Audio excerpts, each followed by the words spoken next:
We're doing this. Pulling up the notes. Corley Moore, Firehouse Vigilance, Weekly Scrap, number 164.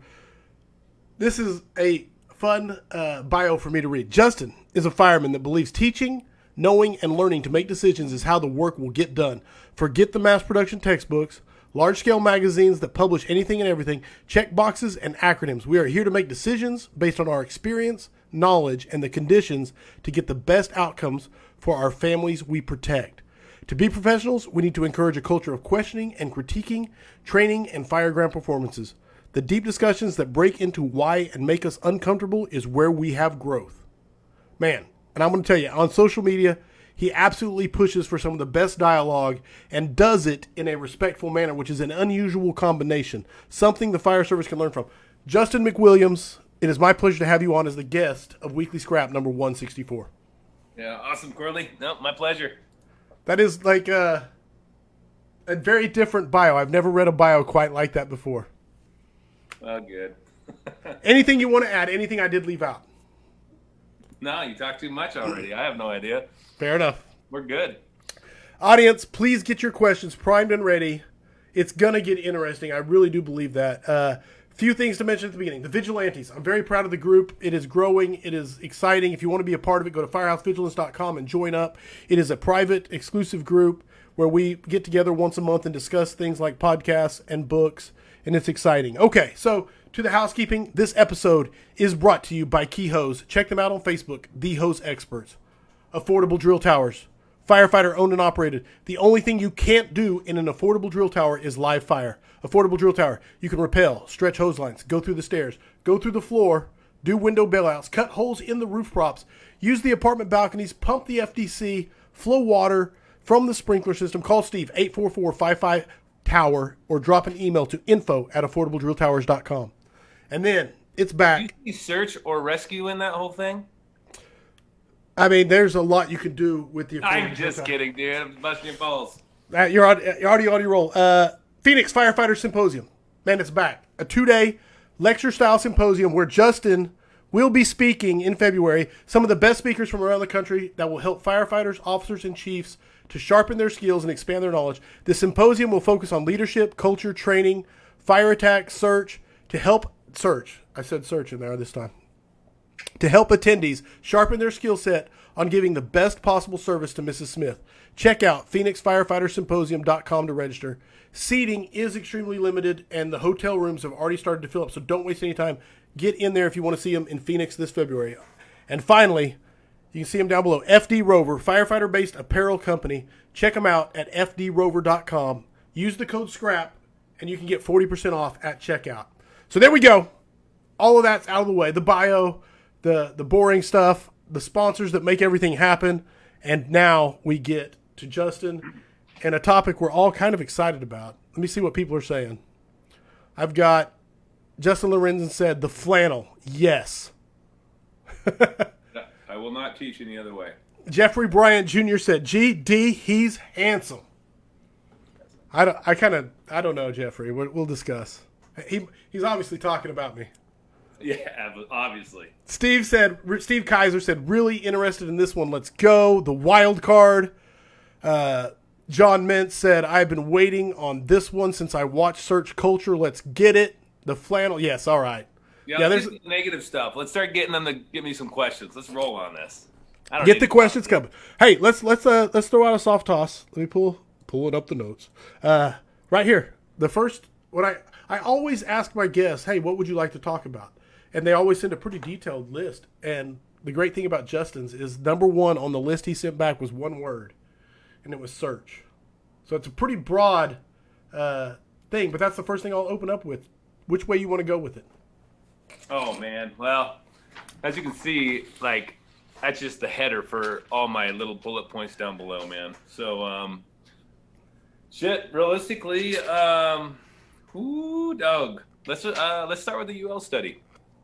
Right on. I think that's something that hasn't really been touched on. I was a part of the UL study for the rescue and search, size up, HVAC system. Shitty part is like the whole COVID thing happened, so we only got to meet once. And so after that, it was all about Zoom meetings, and I wasn't able to fly out after that, and I didn't make all the Zoom meetings, which sucks. So, but what were the key points? What were the takeaways? This is one of the biggest deals. Like when we start looking at, and I dive into that study, is that I was able to influence on something. We all were, right? We all had some influence on what we wanted. Well, obviously, like I push window searches versus VES, VIS, OV, whatever it is. So like. And there's reasonings behind that. So, talking with them with the UL study is that if we called one a window search or one a VES, that's going through a window without isolating, and then one's VIS with going through a window with isolating.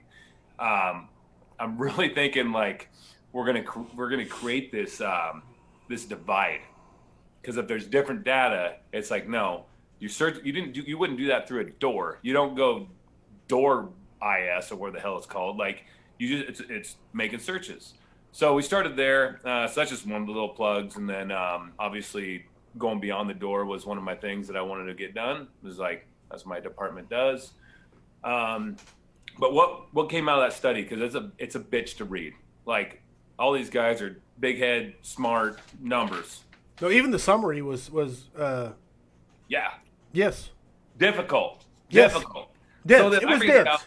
Good don't think data. that, like, go ahead. Yeah. Good. Yeah. Just because I was on the panel doesn't mean that I'm knowledgeable about the shit, dude. I have to try to regurgitate it and figure it out and read through. So like I reach out to the guys, like Eric Wheaton and Tommy Hoffland and Lynch, and I'm like, all right, what do we got?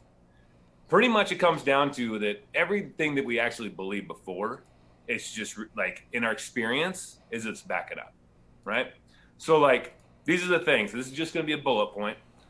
Open doors after water's on the fire. We teach to go in and isolate and search, right? So which makes sense. So when we're hitting down the hallway, we isolate, take out the window, help it ventilate, search, and then our way out. If water's on the fire, we should be keeping that door open. Yes. If it's not, shut the door. So one thing that we have to bring back to our departments from this is that once we go out, shut those doors, is that once water's on the fire, get those doors open. Get all those doors open and get this air moving for these people that we possibly could have missed. Right. It obviously reiterates isolating, venting. That's not a big deal. Everybody does that because they do the VES or whatever you want to call it. I think it really shows there's no such thing as survivability profiling. We see the videos. You'd have to look up the videos. Then you go in and you're like, well, this area is survivable. You can't see shit. Right. Man, there's plenty of cases out there. So it's searchable space. If you can occupy it, do it. Entering a door or a window, it's just starting a search. We just need to target those areas. But what the fire service has definitely done is that they think search is very linear. We put it in this box, is that you typically go through a door. It's been a huge push to go through a window. And, we'll go through, I'll go through slides and literally just take one window and I'll replace it with a door. And I'll be like, okay, now you'll be able to go through this fucking area? Like, are you kidding me? Like, it's the same area, same conditions, but because it's a door versus a window, it changes your world. I think we need to really look at how linear we are. Right. Just because of the way we enter into the building. And then the other thing would be, which I think is actually one of the most drastic pieces out of this whole gig, is rescuing a victim at 1 foot versus 3 foot. Yes. So 3 foot, you're talking about couches and beds, but also if we're starting to do like bear hugs and cradles and getting their head up, taking that drag, even though if it takes you 3 times as long, if you keep them at 1 foot, it's as equal or better than keeping their head at 3 foot. That's if they're breathing and shit. I mean, it obviously depends on conditions, right? So that's something that we really need to take back. So but it's something we need to lock in. We need to lock in and beat that drum. Yeah, and so what are you going to do about it, though? Like, let's take this information, this one piece of information. How does that change our world? What are you going to do? I mean, so, like, one of the things that's going to come out is, like, there's going to be smoky, fucking salty firemen that are going to be saying, oh, dude, you just grab and go. You always grab and go. You're not going to think. yes, this is true. I think most firemen are going to grab and go. They're not going to be able to think. It's their first grab they've ever made. Right. But that's okay. But the thing is that they have to learn something somewhere, and that's in the academy. And so what we started is that our manual for our search, we update twice a year. It's a bitch, but our department does it for us, and so they support it. They have some IT people. And so we literally got rid of all drags that keep their head up. We're like, really? nope, we're only teaching a couple of them. They're all, the one head first is, like the arm bar and stuff. But like we still have head first and feet first. Is just we keep the heads on the ground as much as we can. Right. But like, focusing on that's not our so option. is the approach to basically almost like attrition? You start when they come into the academy and start changing the whole culture. So over time, they don't even learn the ones that lift them up into the 3 feet, 4 foot environment. Yeah. Is that kind of the approach to it? Absolutely. Okay. No, that's beautiful. Shit. I mean, you teach a kid to wipe its ass at 3 years old, like one way. You go front to back or back to front. There's a way. If you're a girl, you teach them one way, and there's a reason, and they don't forget that because that's the way. So when they're in dire straits, they have a bad hot dog or Taco Bell, they're in an emergency situation. They still go from front to back, just like this. They're going back to their training, and that's all they know. We're not teaching them all the rest of the stuff. Now, you know what? In 5 years, I might be wrong. That's okay. If I'm wrong in 5 years, I'm trying to put out the best information. I think most people do. But that's why you readjust it twice a year on your search manual, right? Yeah. I get a lot of feedback, believe me. I get a lot of people busting my balls. Are you ready? What's up? Go ahead. No, I said, are you ready for your first question? Come at you. Oh, yeah, From the audience. BJ Breacher wants to know, Justin, your thoughts on searching off the line. Dude, I don't believe in searching on the line.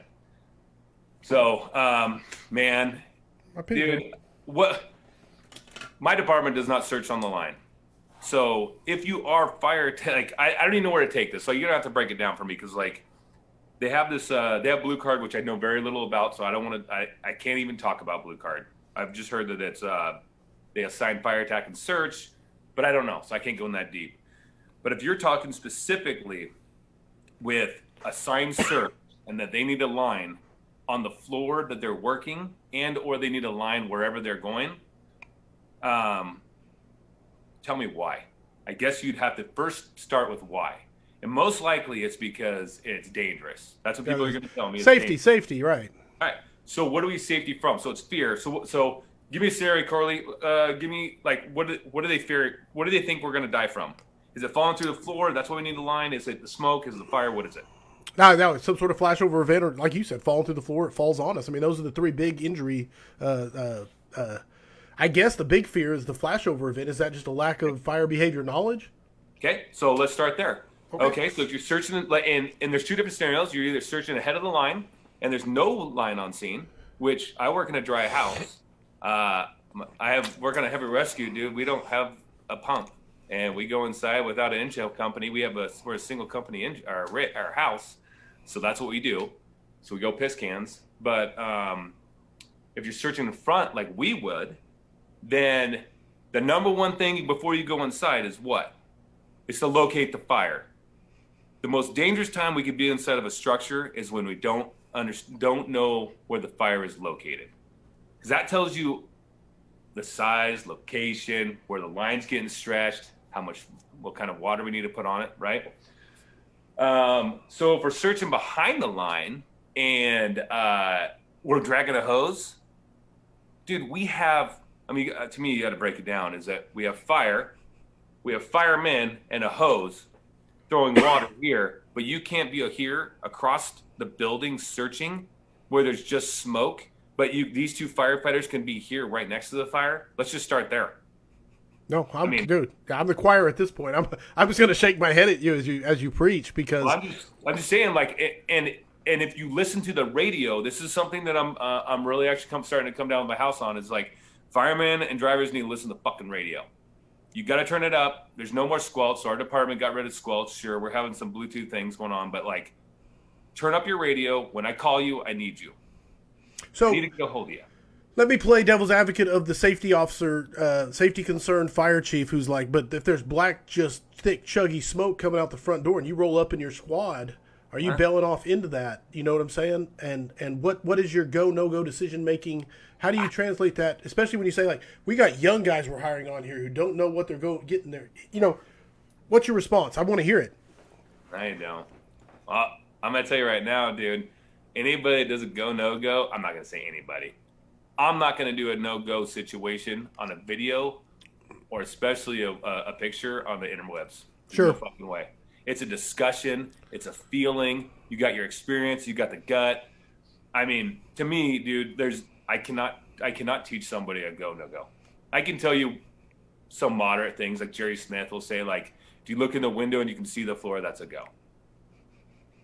No, I don't. I remember who was. I think it was out of Atlanta, maybe Cobb County. But he said, "What's your go no go on a VES?"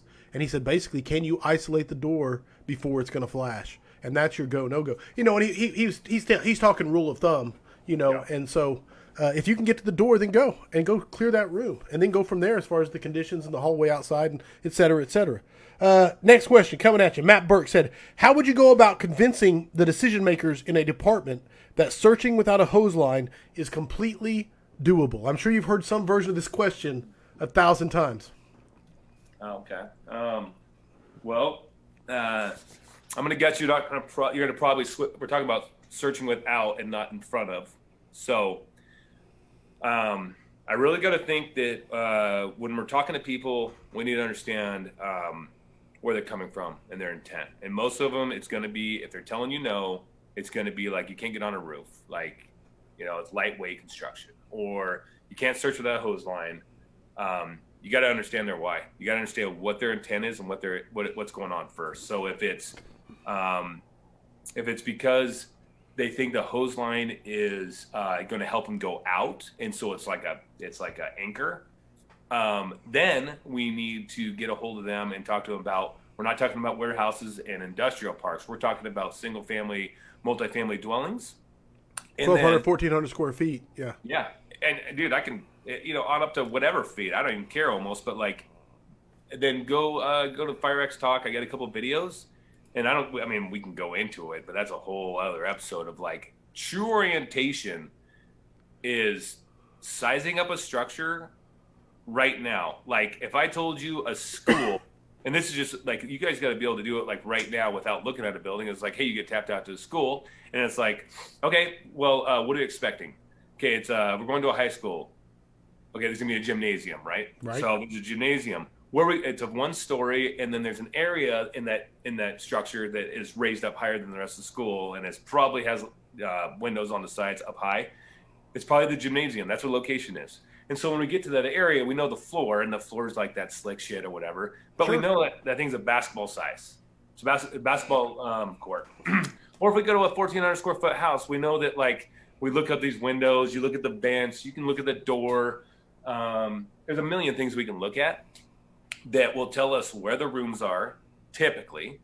But like a bedroom in anywhere between an 800 square, or not 800, let's say 1,000 square foot home up to, well, mine's 3,600 square feet, 10 by 10 rooms, except with the master, typically.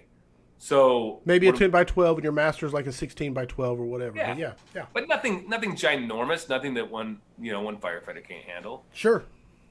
So if we're attacking it that way, then we need to get true orientation and let them go through that kind of class of like, hey, this is what we're looking at. But because like, hey, chief, I got an egress right here. I don't plan on going out this hose line. I'm going into a bedroom, and they have an egress within, well, most likely 5 feet of me.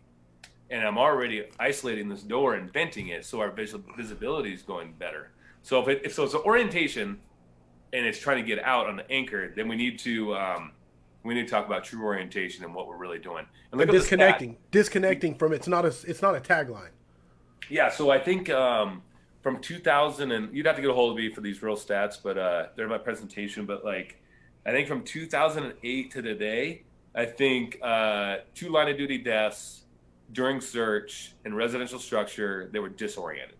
One of them was because they didn't do a proper size up, and I'm not saying that they screwed up. I don't know. Right. But it was in a duplex, and they thought it was a single family dwelling. So that's just one piece. Sure. But then another piece would be, like we kind of talked about earlier, is the fear of going off the hose line. Is it really going to flash over on us that's on the other, like the fire's on the other side of the hose line with the firefighters attacking it, and we're listening to it and going, hey, oh yeah, we're getting knocked down. Okay, we're getting like some steam conversion on our mask. If they say, hey, we need a second line for fire attack, or, you know, or something like that, then that's going to heighten my awareness. And I'm going to come out in the hall and peek down and be like, what do they got? And I might even go to work. So like that communication, listening piece. But very rarely, I'm not that smart, so I wouldn't know. I'd have to look it up. But like, how would those search guys die from fire on the other side of the hose line from fire attack? I don't know of any necessarily, but I haven't really been specifically. I don't argue that Sure. point with my department, so I don't. No. I was wondering, and you made a very good point about searching ahead of a hose line versus searching just completely without a hose line, and there is a difference, man, and you have to take that into account when you're making the argument. More stuff coming at you. You let me know. You take these questions whichever direction you want, but they are coming in fast and furious. Is all I can tell you. Michael Perez says, "Can you explain why these fools writing Fire One books still teach searching like ducks in a row, holding a guy's boot, and swinging their pickhead axe to sweep a room?" Man, money. Money. I mean, what else would you? Like, I guess like there's a lot of ego involved in the fire service as well. I mean, I have an ego. I fight it every day. That's one of the great things about, you know, like shit like this, call me out on stuff. My fire chief now, he was a fireman in truck 15 with me when he was brand new, and he came in, and he's the one that taught me like how to check your ego, and that we always need to look into that. And I've appreciated it because like he explained it to me. So like, and I didn't trust him. I told him that. I'm like, I don't really like you and I don't trust you. And because it was something abnormal for some years ago. Okay. For people to be so like genuine, like just truly genuine. And so, you know, I think the ego, I think there's money involved. These textbooks, they're hard to change. I think a couple guys are, I think Blue Collar is changing one of the textbooks for their heavy lifting and rigging stuff. Awesome. I've tried to do it, but like, here's the deal. It's like the editor-in-chief or somebody called me or something, but that's only because I gave them shit and we got some traction on it with some people, right? And then they didn't follow. They followed up once or something, and then nothing happened. I'm not here to try to help them make money. I'm not personally, like, I'm not submitting my shit to anybody that's making money on me. I'm not making much money on me. Like, Right. Cody and I and Brian, like all the brothers in Battleship, we're not making money. They aren't definitely going to make money. We don't go to these big conferences that they're making tons of money on us. We're not going to do that. We don't submit to big magazines. And the reason I don't submit to big magazines is more of that, what audience do you want to hit? Because Fire Nuggets were my only, like, I've only submitted one. Let's get real. I submitted to Fire Nuggets, and it was about search size up. It's just that I believe in Sprague. I believe in the product. I believe the people that are reaching out for that what they're going to take away from it. And I believe in, it was free, right? And they didn't want to own my product. They didn't tell me that I couldn't take it anywhere else. And so that goes back to the same textbooks and shit, is that they don't change it because they're making the same amount of fucking money, man. Right. Like, it's more work. You know how much work I have into our 50-page like search manual? Or it's not a manual, it's part of the manual, it's a chapter. Like, it takes a lot of, like, why do I need to change? And I'm not getting, I wouldn't get headshots if I stayed to the duck walk. So I love it. Tony Nunez asked earlier, I meant to ask you this. He asked if that shirt was available on the website. The sweet red flannel. This shirt right here is I don't even know where I got it from. I wore it. Is this Facebook Live or something? I don't even know. Oh yeah, you're live. Is that what it's called? So the first time this is the only ever time I've ever done Facebook Live. Well, thank you. The other time was my first time, and I wear the same. This is my uniform when I teach, when I talk. This is my uniform. After that first time, I got put off on leave for a month. I almost got fired. There's a different administration I have now. I got put in the hospital a few times. It was a rough time in my life. So I won't ever change the uniform for anybody. But no, I don't think you can get this anywhere, buddy. Fair enough. There you go. There's your answer. All right. Pardon me. Matthew Altamirano says, small department with limited personnel, search tips. What's limited? Everybody says limited, dude. Anybody between, like, if you don't have 8 on a truck, is that limited? Is 3 on a truck? 3 Very on subjective. Very, very absolutely. Very subjective. So I got to know, like, what does that mean? I'll see if he gives clarification. I'll come back to the question. Jordan McKenzie says, thoughts on victim removal by window versus door. Man, so realistically, we got to think about, I mean, we can take this subject for years or days and stuff, but like, so window versus door, are we on floor 1? Are we in the basement? Are we on floor 2? Are we on floor 3? Or are we aerial? Like, aerials suck, but if we get them out and they're breathing, awesome. But if we have more to make rescues, we have a public hallway, we're going to tie up that aerial. If they're unconscious, that's one thing. If you got a TDA and you open the belly and you guys set up to do a tip lower to the ground, and like that's your thing, that's going to be quicker than if you're extended 70, 80, 90, 100 feet and a conscious victim is trying to walk down an aerial. Then you have like, dude, then you got an aerial that's at like a 70 with a conscious victim versus, let's say, a 60, a 50, right? That's going to take them a lot longer. So if you're extended at 100 foot at 50 degrees on an aerial, I mean, our go-to in our manual is that we throw the tip on the ground. But maybe your guys' department doesn't do that. Maybe you can't do that. I don't know. So there's one. 2 is that we start going down from the aerial ground ladder work. So I'm kind of working my way from outside in of there's a lot of things to do with a window versus a door besides just a window and the door. Right. You got the aerial, you got ground ladders, then you got the ground, and then you got subground from the outside. So once you go to the ground ladders on the outside, do you have people to throw them? Are they already thrown? Do you have good communication? Are you taking them out the Charlie side? Is there ladders on the Charlie side? How long is it going to take them to get them to the Charlie side? How much time is it going to take you to get to the air to IC and then IC to relate that information? How big is this building? Is this thing just a single family residence? Is it a multifamily, which takes more time to get around to the back side? Realistically, if I want 1, we want 2 ladders. And how much more time is that going to take? Do we have the personnel? I mean, dude, there's 100 things going on there. Right. Then you go to ground floor, bars on the windows. Is it a high window? Can we do a window conversion? We have saws with us already. Do we know how to do a proper window conversion without getting a bunch of stuff sucked into our saw? And like I've seen guys that say they've known how to do it, and they suck it in within 20 seconds, and there goes a saw. Right. And then you got subgrade, which obviously brings its own problems, right, on the outside. Sure. So if we talk about the inside, window versus door, again, holy shit. Like, dude, you got to give me a specific scenario because everybody's going to tell you it. Conditions dictate, or it depends. I hate those statements. When I do the search culture shit, I'd rather have you make up a scenario and state it. This decision is based on because the conditions are this, and this is what's going on, instead of saying conditions depend and dictates, and it's like answer, non-answer. Make a decision, and go with it, and tell me, and then I'm like, oh yeah, perfect. Then we have a discussion to have.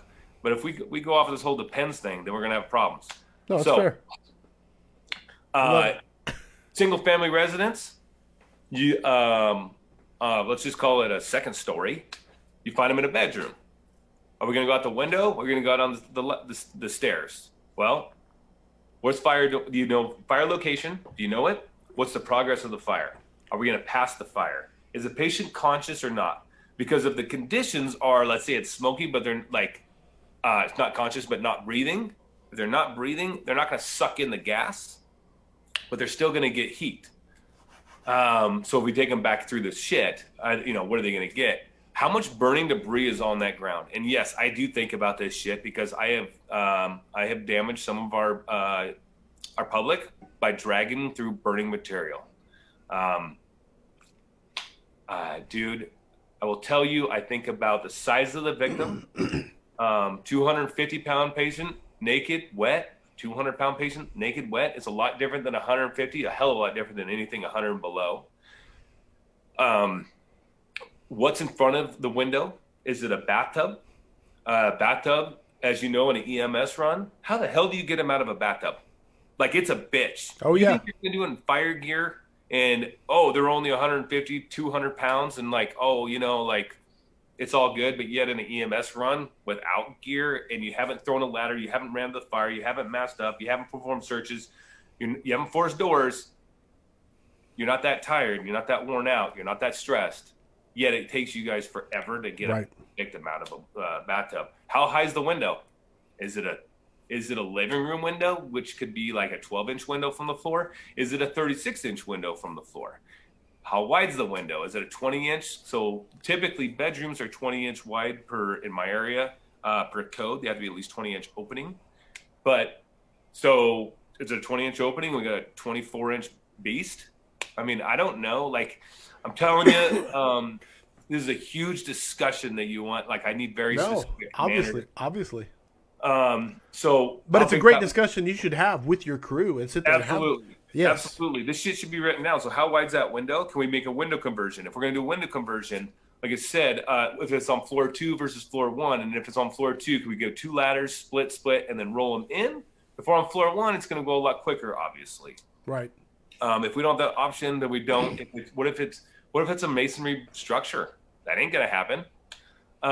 What's the window? Like, if the window's skinny and it's the frame is metal, no big deal. We're going to hit the middle of the sash. We're going to bust it out. And, you know, if that's stopping us, wood's going to come out with the glass. But if we go vinyl, dude, if you haven't done a vinyl one, then you need to go look on like Craigslist and get them, or not Craigslist. I'm not, sorry, I'm 41 now. So I used to use Craigslist or the nickel ads. So go to the Book of Faces and go on there and find some free shit. And like bust some of those vinyls and figure out how you guys want to take them apart. I'm not going to go over that right now. I mean, that's a whole other discussion of going through like that kind of thing. But like, it takes some time. It takes some effort. It's a different animal. Shit, man. Can you isolate the room? So let's go back inside, right? So your decision making. Where's your EMS help? Is it on the outside on the Charlie, or is it all on the outside on the Alpha? So if the window you're talking about is on the Charlie or the Delta, is there debris burning back there? Is there order conditions back there? Is there fences you don't know about that you're going to have to get around? Is it a winter, so it's muddy back there, so like they can't get the gurney back there, and we got to carry them out? So now we're delaying care. If we go down, are we going upstairs or downstairs? You go upstairs, holy shit, you better have a plan. Like Tommy Hoffman, like up in Seattle, his grab like a year or two ago, he grabs them. He's got a shirt on. He's on a split entry. He's on the, so it's only half levels.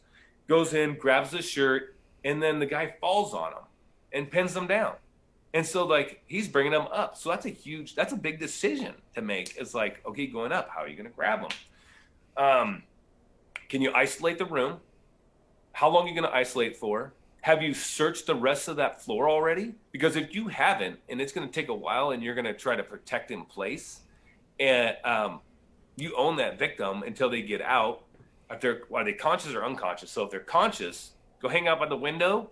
I might go perform a search and search the rest of that floor while they're throwing a ladder, and but keep my eye on where the fire is. Sure. Like I'm not going to obviously leave the room and all of a sudden fire takes over that room somehow. We're going to figure that shit out. But, man, I mean, you just unpacked. You unpack so much, which all comes back to, it really comes back to preparation, training, mindset. Yes? Absolutely. Failures. Never forget the failures. Every single one of these has to do with failures. I've failed many a times on the fire ground. I have rarely failed on the training ground compared to the fire ground. Right. I'm with you. Not the consequences. No, I love it, man. Coming at you from Kyle, pardon me, from Kyle Romigas, Mr. Smoothbore Cartel. He says, Justin, the Clackamas Search Manual, in my opinion, is one of, if not, the best compilation of techniques and mindset in relation to search and rescue. Can you tell us about the process of constructing it and how it came to be? So our department's always had a truck manual, and I mean, I can't say always, Right. We years ago, but we've had A long time. 30 years or something. New generation comes in, I don't know, 15 years ago or something of the sort. I can't even remember, and they want to update the truck manual, and so people and our areas and our companies get assigned chapters. And for the search chapter itself, naturally, just because I love search and I've already started writing our policies by then for our department, is that I took it over, and then we have a search cadre.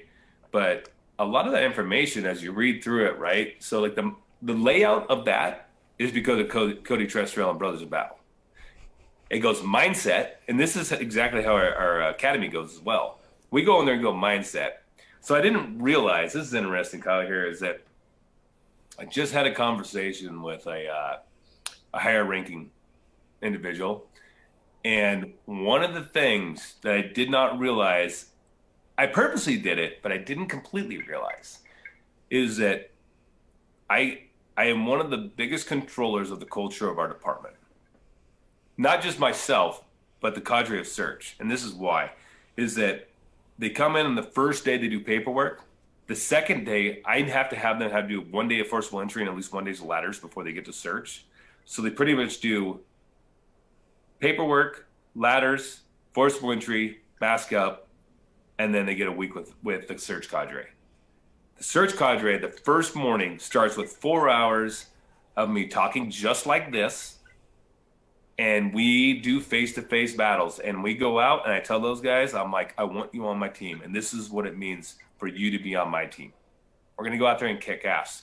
We're going to perform searches, the mindset. And so we set out the mindset. So that goes back to that manual. It starts with the mindset. Well, that manual is signed off by the head of the fire department, the fire chief himself. This is not my work. This is our work. And then it goes into rescue. And I can't remember if we switch it up now or not, but it definitely when we teach, do we go rescue? Because if you can't rescue, why are you searching? So we go into that rescue. So anyways, so the setup is there, and then it goes into search, and then it has a search size up. So kind of how it came about is just like we wanted to revamp it. We had some young guys that had energy for it. In October 2014, the heavy rescue was born for Clackamas Fire.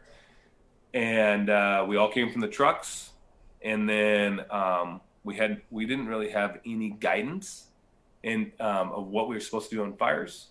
And then we finally molded into, we were going to perform searches. As bad as, we would have these long, when we go to all fires, we would have these long runs, and they would stall the search to wait for us so we can get the searches. Now that's changed years ago. Sure. It's awesome now. The searches happen all the time. So we just started learning more about search, and then we started making great grabs, and we were having awesome successes. And then where we were having more fatalities in our department up until 2014, our department will probably never get rid of the heavy rescue. And that's from our ops chief and our fire chief, is like, they understand, like, they believe in that rig, is that we still have fatalities. We just had one the other day, but our fatalities dropped around that era. And I'm not saying it's exactly just because of us making grabs. But it was a contributing factor. But there is contributing factors to it, because what it also did is that we had people that were next to, so Station 5 and Station 1 are next to each other. Well, the competition rose, and we were trying to beat them to their fires. And so we're getting out in seconds. And we're just, that Phoenix Fire, video that they're in the Twilight Zone. Yeah, with the whole, but I know what you're talking about exactly. Dogs in the back. Yeah, that was us. And I'm not shitting you, dude. My driver would take off without the officer in the seat if they're a outsider. They're like, like, let's go, we're leaving. And then we would just be in the back, just beating each other. Yep, we're rolling. And like, so like we had the competition of trying to beat them in. Well, then Engine 1 was like, no, that ain't happening. And so like their times went down. And then Engine 2, because they're next to them. And I'm not saying it all started from the rescue, but it's kind of like we had the smoothbore thing still going on. We had other companies doing that shit and the hose. And so like we already had topside vent culture shit going on. So like we had so many things going on at the same time. Anyways, go back to like Kyle was saying, is that I had a lot of pride in the search. Brothers in Battle, like just hooking up with like Pressler and just sucking his mind dry, and Lombardo, and hanging out with all these guys, and then trying to do all this research. And then also the search culture is that like the thing is there's not a lot of shit out there on search that I could find that was worth a shit. And that's why I started search culture. It's not because I had information to give. It's because I had information that I wanted. Right. And then I wanted to try to start it as a conversation piece. But what happened is that not a lot of people had things to talk about. So I would just go to fires, and then I'd fuck up on a search, and then I'd talk about it, and like, here's some learned lessons. This is what we should be doing. And then people would love that shit. And then it started growing. And then I realized that I'm like, okay, this is not I am getting something out of it, but I'm not getting it more than I'm starting to give. Right. So that created discussion, and then that kind of stuff kind of led into, put us into that book. And then we started the Firefighter Rescue Survey and started giving us some data that backed some shit up. Right on. And we got the UL shit that started coming out, and then, you're still talking about like the social media started. And then, social media hasn't been out that long. I mean, I don't know, whatever, 2010. And then also all the cadres teaching. And then we were starting to share information as well. Sure. And so we have right now, I think we've sourced at least 22 people just in that chapter or books and stuff, just for that chapter. So we wrote it out. I read it probably no less than, I'm not kidding you, probably 50 to 100 times. 50 pages. Believe me. And then I'd pass it to other guys, have them read it. What do they think? We'd go back and forth on some stuff, and then they just implement it. And now we just update it twice a year, as in like UL study come out with the 1 foot versus 3 feet. And I'm like, well, you know what? If we can get these new guys to keep the head lower and focus on that, if they can, and not delay the rescue, then let's do it. Yeah, no. Does that answer your question, Kyle? I believe so. He's got another one coming at you. I like it. Justin, were you happy with how the UL search study was researched, compiled, and distributed? If you could change anything about the process after the fact, hindsight, what would it be? Man, hold on. No disparaging. I'm just saying. No, dude, I got nothing to hold back. So the process itself, they couldn't control the whole COVID shit, I guess. Realistically, I think I would have delayed that, like just looking back, because just to really tear into that kind of numbers and stuff like that, like I think it's really hard for a simple human being to be able to register all the information. And then also like for when it got put out and to the general public, people think that I'm like a expert on it, and I'm not, and I'm embarrassed. Like I don't know enough about it. Like I reach out to the other guys going, hey, what'd you guys take away from it? I only got this shit. Like this is the list that I got. I can't read everything else. And I'm looking at this and I'm like, this is big shit, big over my head. So I wish we can go back there so that we could really break it down and look at these graphs that they have. They have black, red, yellow, green, but then 100 different lines, and they have like, there's thousands of scenarios that like, which we pick the 22 scenarios or whatever it is, and they're very specific, but it's really hard for them. Like for them, they don't understand what we actually want either. So I think if we had the face-to-face, it would have been a lot better. So there's that. I mean, that's that piece there, Kyle.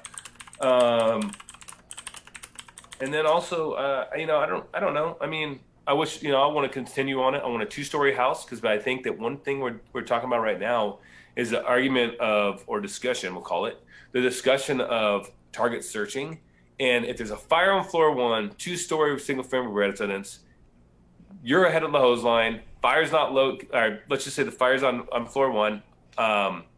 You're a 2-person crew going to search. Where are you going? You going to the fire, like the textbooks say, or are you going upstairs, like where the bedrooms are, where the smoke is going? Right, especially in the middle of the night. Right, yeah. What during the middle of the day, bro? Yeah, that's true. Nowadays, yeah. 24 hours a day. So Brian Olson and I were just in Honolulu. In the middle of class, he just like looks up the statistics of people working at home. 50% of private business workers now work from home on Honolulu. Wow. It's like, holy shit. So you're thinking about that, and you look at the stats from the Firefighter Rescue Survey, which we have like 3,000 rescues now and documented. Yes. Is that when we break it down by three-hour increments, like midnight to 3 a.m., 3 a.m. to 6 a.m., and a lot of that's just because like it's just too much for people to take in by going hour by hour. No, sure, 24 cycles is way, yeah. It's a lot. Yes. So we just need an idea, right? Because we need a mindset. It's not about, oh, fuck, it's 2:30. Shit, what 2:30 say, boys? I know what 3 said, but I don't know what fucking 2:30 said. Right. So you go in there and 24, if you broke them down in those 3-hour increments, 100% of the time, the bedrooms are by far the highest occupied rooms. Like they're around 44% average, so they're all actually within about 44. The hallway is I think between midnight and 3 a.m., the hallway is the second highest occupied for rescues, and I think it's at we'll call it around 15%. Every other time zone, the second is the family room. Wow. So, what the fuck were we talking about? No. Yeah, I think we started with, were you happy with the UL? The UL. That's where we started. We went down a rabbit hole, but yeah, we started there. Shit, dude. Yeah, I can't even breathe down here. I don't even know what I'm talking about anymore. I just really wish that I love that we're doing studies. I think that's great. We were talking about the 2-story houses, but I think that we really need to spend time and effort into how we get that information out to the people. Right. I think you all already figured out a few years ago, don't rush it. Got their PB slapped a little bit of some information that came out. This was a little bit different because it aligned with everything that we already believe. It's just reinforced. More of it's just really hard to break down. Besides those couple things I hit in the very beginning. Well, especially combining it with the Firefighter Rescue Survey and how much data we're bringing back on victim location and actual measuring the metrics that matter, man. You start combining the two, you really start getting some power. Oh, absolutely. Well, and experience. Let's go back to that shit. Dude, our egos are fucking huge. There's no doubt. Not that I know, but there could be. I don't think there's any fireman that's living today that has enough rescues under their belt that can produce data. It's experience, and I think we should listen to that drastically because I see it on the Book of Faces all the time, and I'm like, oh my god, dude. Okay, how am I going to light you up without kicking your ass? I'm like, yep, that sounds good in theory, but I've done that multiple times and I've failed. So it's good for having that data that backs up what our experience is saying, because if it didn't, imagine if that Firefighter Rescue Survey freaking went against what we were already, what people felt we were experiencing. Holy shit, dude. I don't even know. No, it's a good thought exercise, but I'm glad it does not. No, 100%. Hey, and one thing I will say about this is I hope you will give a class someday on how to have a good discourse on social media. Because you really, like you just said, that little bit you just said, how do I light this guy up without basically putting him on blast and putting him on defensive and turning it into a giant shit show? And that really is an art that you've, as an observer sitting back and watching search culture, you've done a very good job of. And I really do want to compliment you on that. I appreciate it. Kind of fun. But we're going to go into that a little bit. It's that's a big deal because someone posted out there, like, you know, if you're going to have a website that states shit or whatever, it's like, it's really nice to know who runs it and like put your name to it. The problem is that just like my bio, is that like, I don't want people to necessarily see my name and I write something on search culture. So I'm the only one that posts on search culture. Like Brian Olsen did like 5 years ago, but he hasn't done anything since. So I'm 100% that. But I'll comment as me because I want to know that I want them to know that who they're having a discussion with. Right. And they're going to probably Twitter pate me and click on me and go, who's this dipshit? And he goes, oh, he loves Christmas. By the way, happy Christmas season. So they're going to look me up and then they're going to be like, oh, okay, well, who's his friends and all, you know, all the bullshit. So I don't want that. And that's okay with the commenting, but because I want to be held accountable. But I keep the search culture shit because it says search in it and it's a culture. And I want to be able to post shit like that. I make very bold statements. I'm not afraid of making bold statements. I don't care. I believe in the statements I make. There's definitely some salty dogs that are probably very highly respected that don't agree with me all the time, and that's okay. But we can have a discussion, you know? And like you're saying, like how to interact with people is that, you know what, when I can't, and I try to go back and forth, and I try to really like, okay, let's explain this. Here's the why. Here's the scenario. We're doing this. Is that when I cannot, I usually throw my phone number there, and I'll be like, hey, all right, we're not getting anywhere. Give me a call. Here's my phone number.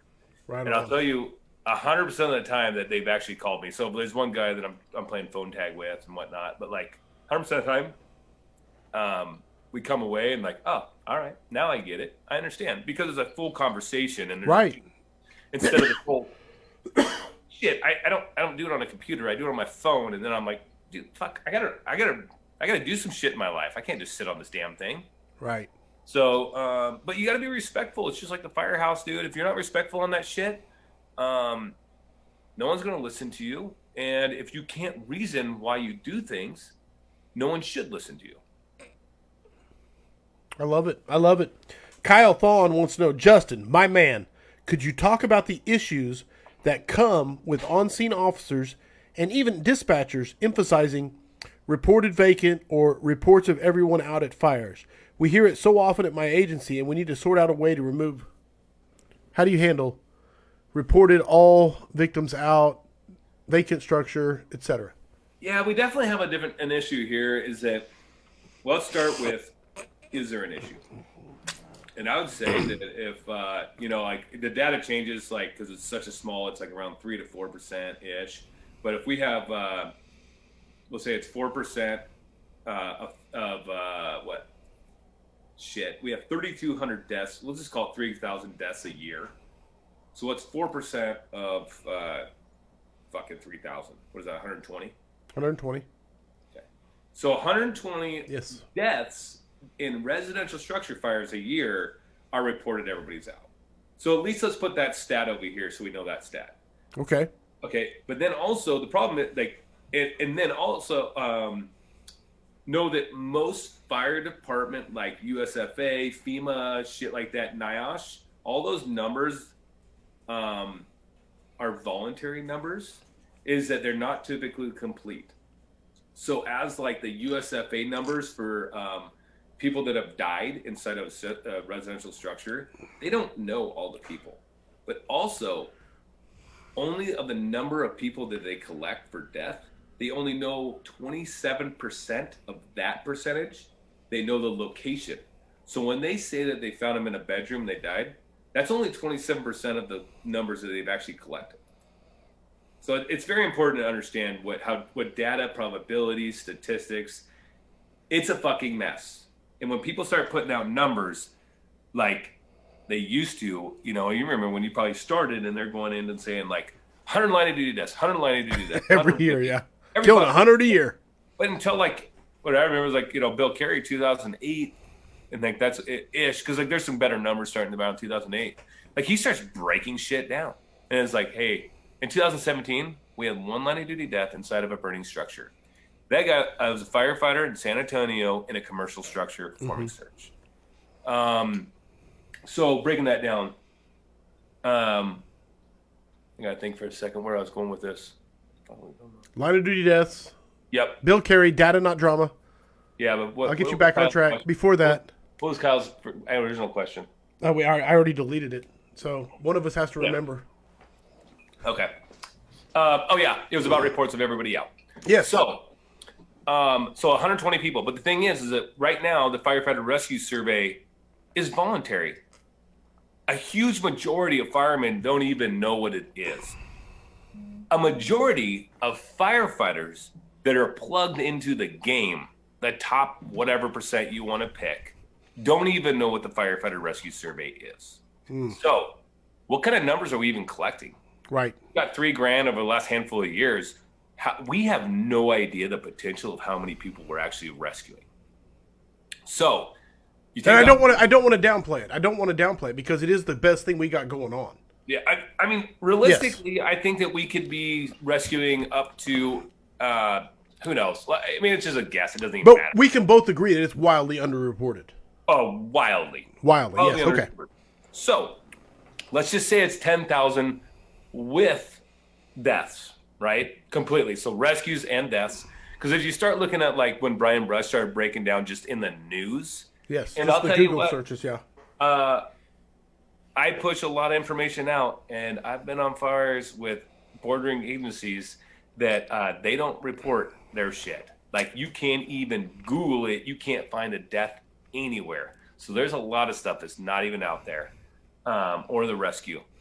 So let's just say 10,000. So it's 4% of 10,000. So we have 400 people a year that we are rescuing that is reported everybody's out. So right there, you got to take that, and that's the importance. So so do we have a problem? Yes.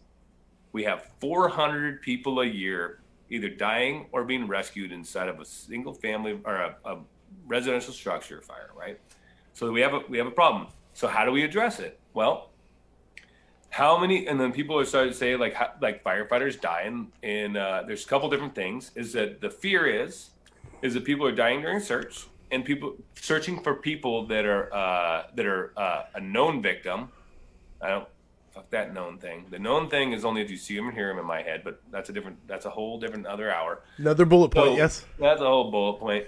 So is that they're reported is that like, oh, people are dangerous when they do this, they're very aggressive. And then I had it with my own chief some years ago, different administration, is that like we were at firemanship conference, I think the first one. Not the first one, the second one, because the first one didn't have hot class. And then one of the chiefs goes, said something about aggressive and stuff like that. And I'm like, what's that? What do you mean? They're like, well, we don't like that. I'm like, what don't you like the word? I'm like, I don't use the word anyways. But they're like, why don't you like the word aggressive? He goes, well, that's like going against command. I'm like, light goes on. I'm like, when some of the chiefs think that we use the word aggressive, like be aggressive fire attack, aggressive firefighter, whatever you want to call it. They think that you just make decisions on your own against the grain. So anyway, so it's really interesting. Started looking at that verbiage. I'm gonna go down this rabbit hole. That's what I'm all right. That's what the scrap's about, is rabbit holes. Oh, dude, yeah. So anyway, so the importance of just everybody is out, right? I don't want to get on that rabbit hole anymore because I wanted to answer Kyle's number. Is that everybody's out? Let's call it 400. And so what would we do? So what our department did, we looked at that data. We looked at what does it do? It doesn't change. If someone says someone's out and versus we don't have reports at all, how should it change and why?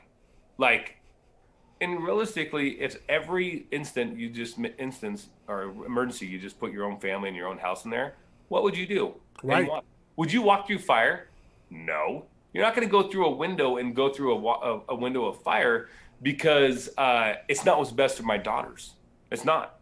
I'm gonna probably grab a line. I'm probably go through the front door. I'm gonna find another way in. I'm doing what's best for them, just like before. So the reports of no one inside should not change what we do. So what we do with our academy from day one, I tell them, hey, you get a report. It's just like the pizza man saying that I just took it down. It doesn't matter. It has no validity. You don't tell it to your officer. You don't tell it over the radio. But what you do is you acknowledge them so that they don't talk anymore and they don't speak up anymore about everybody's out. Now, with dispatch saying it, nothing we're going to do about that right now because we're part of a consortium and we can't control it all. Our just department has a mindset. So we look at the line of duty deaths for because people say that people die inside of vacants. Is that I can tell you that the number, gosh dang it, because I'm still running some data on like 2022, but like the data has been 0 firefighters have died searching a residential structure that was vacant or boarded up. Reported. Yeah. Okay.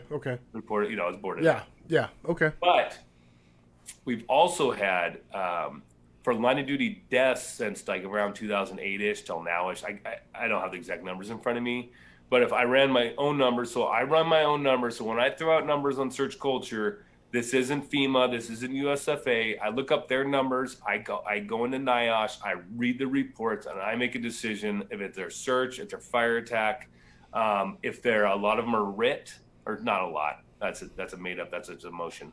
Some of them are RIT. They're just don't fit my picture, and so I'm like, nope. So let's say there's been whatever 18 since 2008 that have died inside line of duty death and for search in a residential structure, or altogether. And so people are like, oh, it's dangerous. But I'd be like, well, 53 civilians have been saved in those 18 with those 18 line of duty. Those same 18 incidents. Yeah. So almost 3 to 1. Woof. Yeah. So that's what you do, Kyle. I mean, I don't know. What's Kyle Thon following up with? What's the McWilliams in quotation mark? The McWilliams crew playbook for primary search, first truck, tool assignments, etc.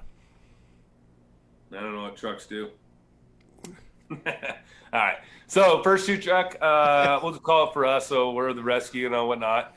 Is if we're going all in for search, we split 2 and 2. So, so split 2 and 2. If you have a truck, it depends on if you have a TDA or not TDA. If you have a TDA, you got to split wheels in my mind because they're going to be both of them going to be slower with their packs. So you pair those together. So the 2 other dogs, just like the officer and the cab firefighter, can get off and just start getting inside. So, but if you don't, then it's a different story. Ladders come to the structure. I don't for our rig, we don't get to see the structure before we arrive usually because we're a heavy rescue. We have to park out of the way because we don't have hose. We don't have ladders, but we have one ladder too. So we grab ladders, bring them to the structure. If it's a 1-story, we throw them to the roof. If it's not, we throw them to windows. I take a Halligan and a hook. That's it. And I book it there. I try to get 2-3 sides as the officer so that I know where we're going to target search. I try to look for fire. And I make decisions before my company arrives as they're bringing more gear up, like the ladders. The firefighter with me or the driver with me, it depends on that day what's going on. Bring a set of irons, maybe a chainsaw, drop it in the front yard. And then the other firefighters probably bring a piss can and a ladder, hook, Halligan, and we make decisions from there. Right. We bring a lot of shit when we come forward, usually a couple saws. But everybody gets a Halligan in our house, and when I work with the trucks and stuff, is that everybody inside gets a Halligan. That way we can force doors. We can use it as a step. So there you have it. Oh, beautiful answer. Justin, this comes from Kyle Romagus again. Where do you think most departments are in relation to their search culture, and other than the steps you guys have taken with the rescue survey and the search culture page, what steps do you think can be taken to develop a better search culture nationwide? So I remember the second question. What was the first question? Where do you think most people are in relation to search culture? Nah, they're nowhere. Yeah. I think they're almost nowhere. I know some very large departments, and I'm talking pretty large metropolitan departments that don't have one at all. Right. And so it's just a guess. It's just more of it's getting better and we're winning. But there's still a lot of the majority of America is protected by volunteer departments, and a lot of those are pretty rural. And for them to get outside training and outside influence is going to be hard. So we go to your second one is that besides other shit, how are we going to influence and change this culture? And dude, it's not. I don't want to use that word. It's not being a wussy. How about that? We need firefighters that are going to be here. We need fire chiefs, ops chiefs, assistant chiefs, captains, and battalion chiefs, and firemen that are ready to step up and take on the industry. Is that we can't have you guys pussyfooting around and saying okay to these guys. These textbooks in general. So like these textbooks are bullshit. Stop using them. Stop using IFSTA, IFSAC, and look. And the problem is like you have the IFC and shit like that supporting these books, and like they got their logos on them. So someone's making money somewhere, or there's no way a fire chief would allow that kind of shit. Like I don't understand it. I don't know, but I'll tell you what. Stop supporting them. Stop buying them. We have to make our own, and make it free, and that way that money doesn't. Realistically, if we have enough of us supporting it, doesn't take away too much from our family, and it's always evolving, and if it's always free and online, then we can we can't ensure that it doesn't have a bad reasoning behind it, what's going on, because there'll always be egos and stuff like that. Sure, but the monetary motivation, the monetary motive. The other problem is going to be the power. So when we start going into power, that's a big issue. So I want people to credit where credit is due, but I don't think like editors in chiefs or whatever the hell's going on way up here. I think it should be spread out. I think that we should vote in people that are going to run this. So let's just say that people vote in Corley for running the search chapter, and then we work for him, but there's nobody above him to tell him no. Like one man cannot be the powerhouse of a magazine or a book or a movie in our industry and have it come out the way that we want it. Right. Spitting facts, man. Jeffrey Bryant Jr. said, "Come on, Kyle. I got screwed and had bananas on my damn waffles. All I want to hear is McWillie talk about 1 versus 2 in the window, bro." 1 versus 2 in the window. All right. Where's that fucking quote? Here's it. So we were talking about this Obviously, I've been hitting it again on search culture, right? And I'm trying to give very specific scenarios that I want you to think. What would you do in this scenario? Some people will be like, they continue to say it dictates and it changes and this and that. But is that Brian Brush last night, he put out, we just have a little group message, and he says, "You show me one-man RIT, and I'll oblige to your one-man rescue." Boom. Brian Brush, mic drop moments. That's a mic drop moment. Yeah. You want to argue that that's the best for our fucking victims is a one-man rescue? Like, you just talked to Phoenix after Brett Tarver, right? What did they do? They did all these scenarios, and then they're like, how many firemen does it take to rescue a fireman? But yet, we want to argue all day that, like, oh, it's a known victim, and that, so, like, since it's a known victim, we're going to send one inside, and, like, that's appropriate, but yet on a RIT team, we need 16 or something. Is that, to me, that's pathetic. Is like, there's a lot of what ifs. And then the biggest problem we have, this one-man rescue shit, is that it's the textbook. It goes back to this bullshit we were just talking about, right? Who's making the money here? Not me. I ain't making money. You making money today, Corley? I know you're not paying me. So, yeah. You're not paying me. So, like, we're just here doing our thing, right? And so we get this one man, one window, one room rescue. So people want to argue this. And then why do they want to argue it? Is it because that's the way they were taught? Is that the way because they read the textbook? Is that the way? I don't care. I don't know. We got to figure out why they're doing this shit. So then I just want to get people's minds moving. And so, like, I just started throwing out scenarios that we've had. So, like, we had a fire attack was going in one door. They blocked that door. I go to force the front door. It's blocked. It only opened about an inch. And so we take a picture frame window and we go in. Well, I'm not going to leave my my driver outside as I go in a picture frame window. Like, what do I go in? Do I count out 10 paces and then come back outside and say, hey, I pretended to isolate and now we got to get out and we got to find another way in? Well, we don't have another way in. We have to use the window.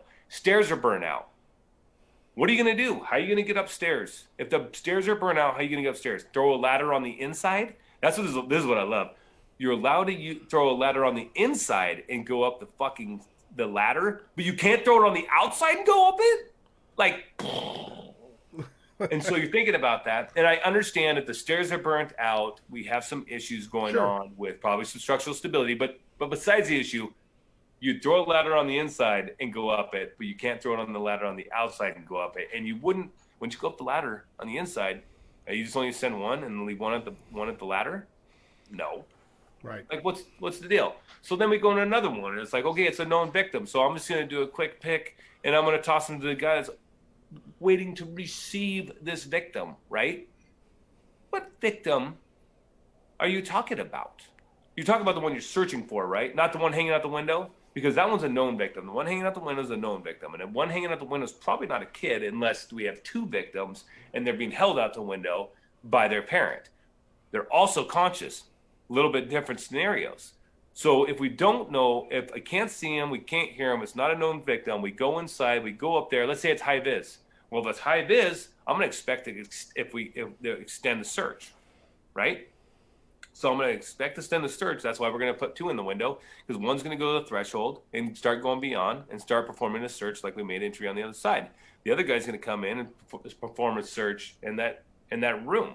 Let's say it's the exact fucking opposite, as in it's zero vis and it's pushing out. So Colorado Springs have this great video. I love it. They're a kick-ass department, and they're doing all kinds of searches and shit and making it happen.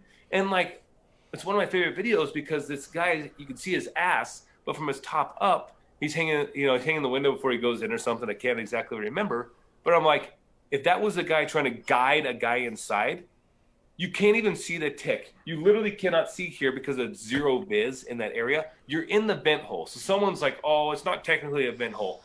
Okay, if it's not technically a vent hole, then why the fuck are you guys so worried about isolating the door? Right. Like, there's just so many things that people start kicking in, and they start making these discussions or arguments of like, hold on, you're worried about isolation, but you're not worried about a vent hole. Is it just bias? Is it just the inability to have the discussion? Is it just this is what we've always done? I mean, is it all of it? Is it ego? This is not what we've always done.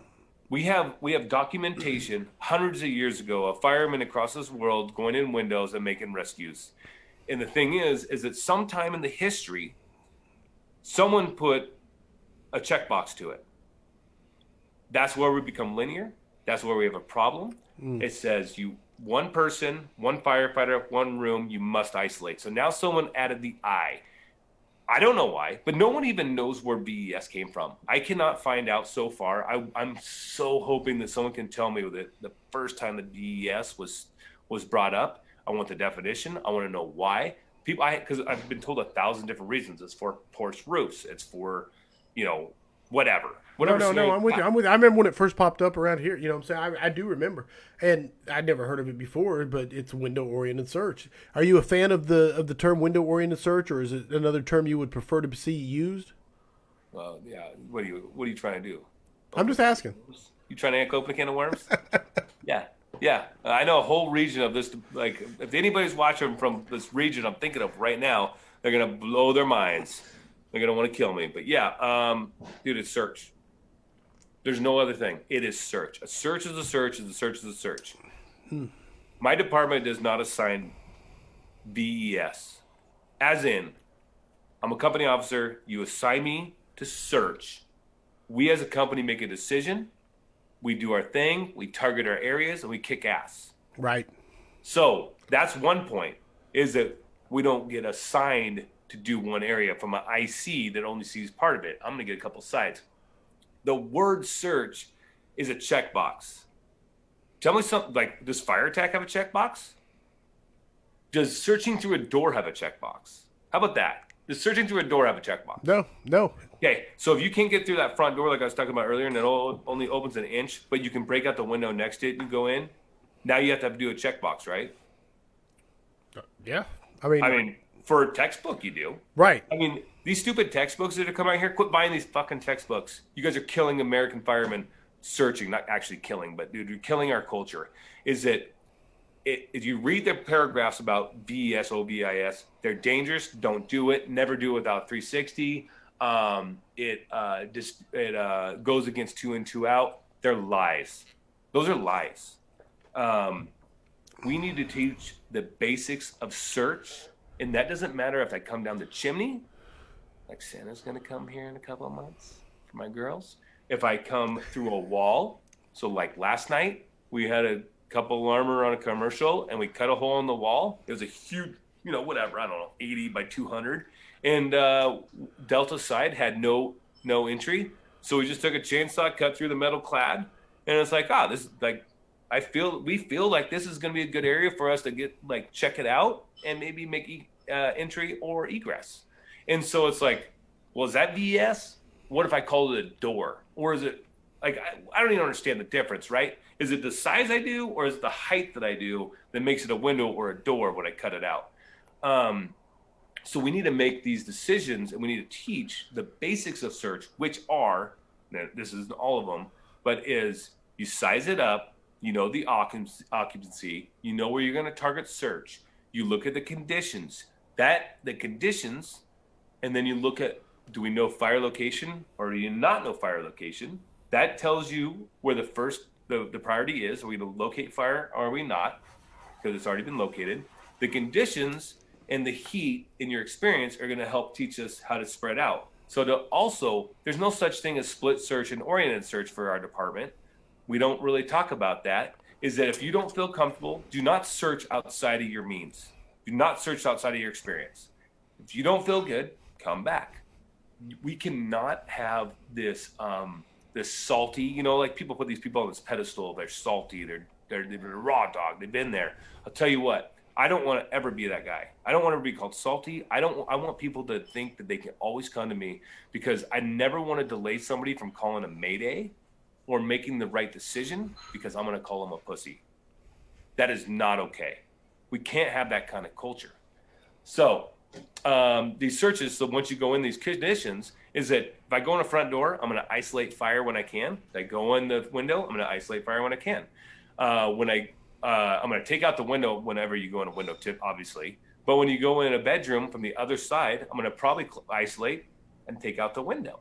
We're doing the same thing. I don't go in the front door and, like, if they report one area of the structure where a victim is that I go that area and then I come back outside and go, okay, we need to find another door to enter because we already used that one up. But yet we're going to do it with this window. We can only make one entry into one. Now, here's a couple scenarios. Okay. One, I go in and I automatically find a child. Okay, I grab them and I toss them to the person on the ladder. They don't ever have to make entry. What if they do make entry? Okay, well, we jump out the window pretty easily. We have video in the news we can send you guys of our guys jumping out windows, in and out of windows, and rolling over on ladders and shit in seconds. So what if we do commit, and it is a quick pick, get that guy's ass out of the window in a couple seconds, hand it off to him, he can go down, you can finish your search or not, or come back out of the window, whatever you need to do, and move on. What if we go in there and we go up to that window, ground level or a ladder, and we take it out, and there's fire starting to roll over it, but it's still a go for me? Okay. Hey, hold off. I'm diving in. I'm going to make some decisions. And if I got to get out, then I'm going to get out without any communication with anybody else. I don't have to coordinate. I don't have to communicate, because if the shit hits the fan on a go situation that's shitty, it's only me, and I just get out. So that's a one-person entry, and usually I'm trying to beeline it to a door. It might be burnt off. It might be burnt down halfway, so it didn't help. I just didn't get the isolation, or maybe it's a quick pick. Whatever it is. Sure. And it's in quick pick is that it's not a big person. And if I have those, if it's a quick pick, as in, like, I don't know, there's a report of a child maybe, and I know their age because I've been told it's my baby before, and they've been 250 pounds. I've been told that it's my baby before, and it was a snake. Like, like you can't make assumptions these days, you know? So that's one we're going to leave one outside. Training does not equate to experience. And I am not telling people that you cannot teach your department if you've never made a rescue. What I'm telling you is that when you believe that you can drag somebody, go into a window or a door, go in 20 feet, make some searches, grab a 150-pound dummy, whatever size you guys have, lock them up on whatever kind of drag you want to do, drag them across your concrete floor and out the front door up in a window does not equate to the same size victim or an unknown victim in a hot environment that you've already thrown ladders, that you've never made a rescue before, or maybe you have, is that you have to make decisions that are life-changing, and it's carpet, and now the carpet's hot, it's sticking to your victim's slippery, their clothes are ripping, and now what? And now your bell's ringing, and you're low on air. I mean, I can give you 1,000 situations, but I'm like, okay, so now you have even a 200-pound victim you're trying to pull out in this carpet. Oh, I'm strong. Really? If that was my mom, I wouldn't do that. I would bring both of us inside.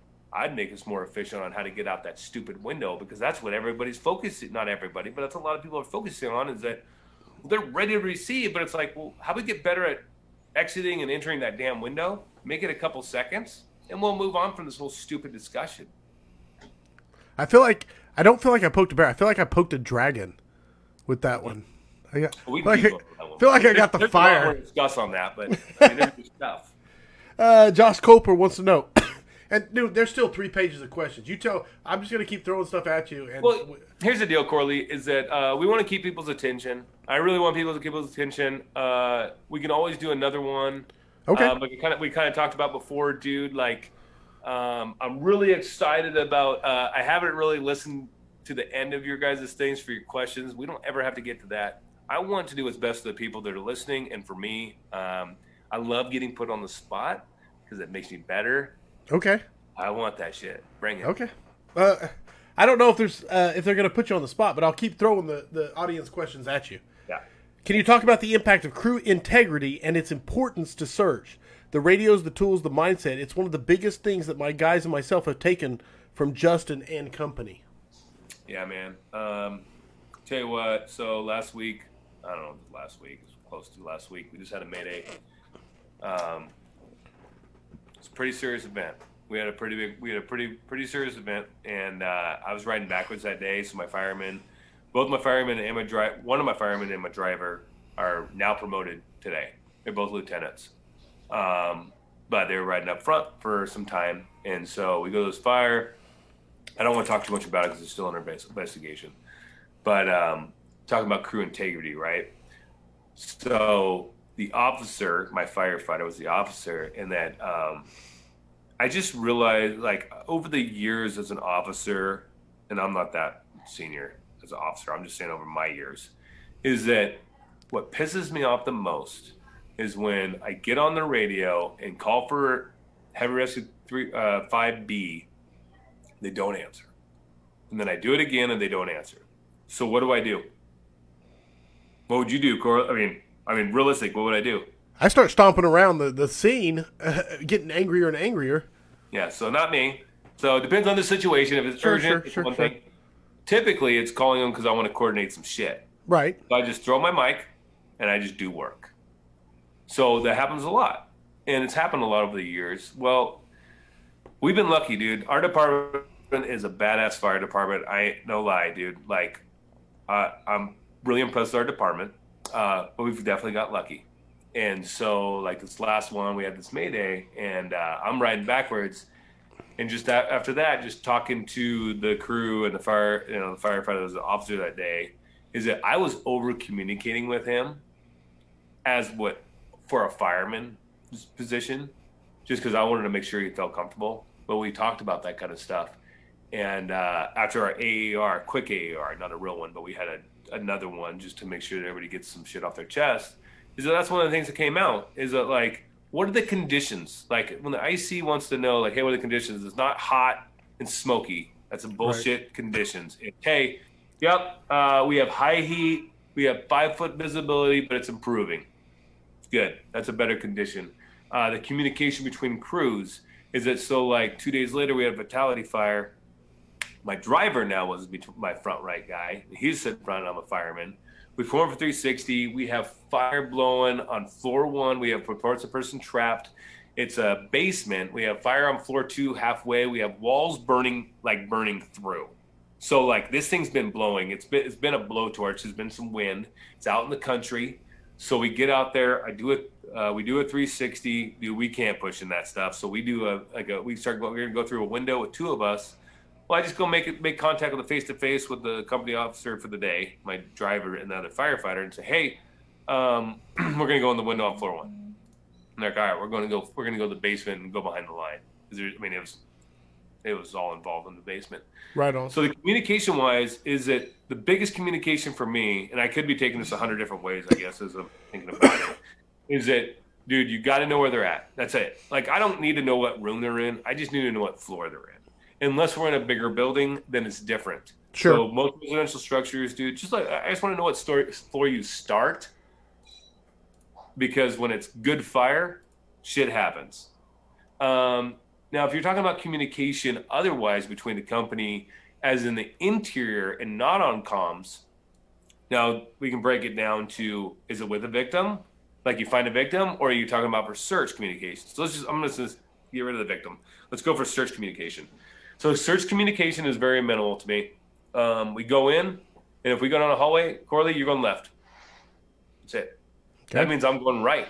Right. And I'm taking the right rooms. You're going to the left rooms. We do our thing. If I find a victim, dude, I'm either going to yell out, or maybe you can come the hallway and yell out. You'll hear something in a repetitive of 3s, and you're going to come find me, because It's either a mayday or it's a victim. We don't call out, dude. Oof. Nothing makes me hotter. I do not share very many people's videos. There's a lot of videos out there. A lot of big name magazines and everything else is putting these videos out there. They're shit. They are shit. You can't come off the wall. You got to keep a boot on the wall. You got to put a hand on the wall. You got to keep a hand on somebody else. People are calling out and saying 1, 2, 3, 4. They're talking the whole time. They're telling them that there's a bed, and like they're going, bed, I got a bed. And this guy's going, hey, I got a dresser, I got this. I'm like, bullshit. This is training. You don't fucking know what you're touching. And if you don't know, if you know what you're touching in low vis, like in low to zero vis, you're taking too damn long to search it. And then you're yelling out, and now we can't hear. So what you're doing high vis videos. You're doing these videos of people searching in high vis, pretending that they're in low to zero vis, and it's fake. It's fake news. That's not how searches go. They're moving way faster, and I guarantee they've taken 100 takes, and to make it look good, so they go fast. And dude, it's very. It does, you can just watch them and go, well, this is zero vis. You wouldn't know you need to do this. And then they make it so coordinated. It's ridiculous. It's like, no, searches are not coordinated like that, dude. They are so dynamic. I cannot, it takes us, I could literally take a month out of our academy to do searches in our department. And I wouldn't even touch the crust. It depends on what kind, depends on what we can get our hands on for buildings and shit.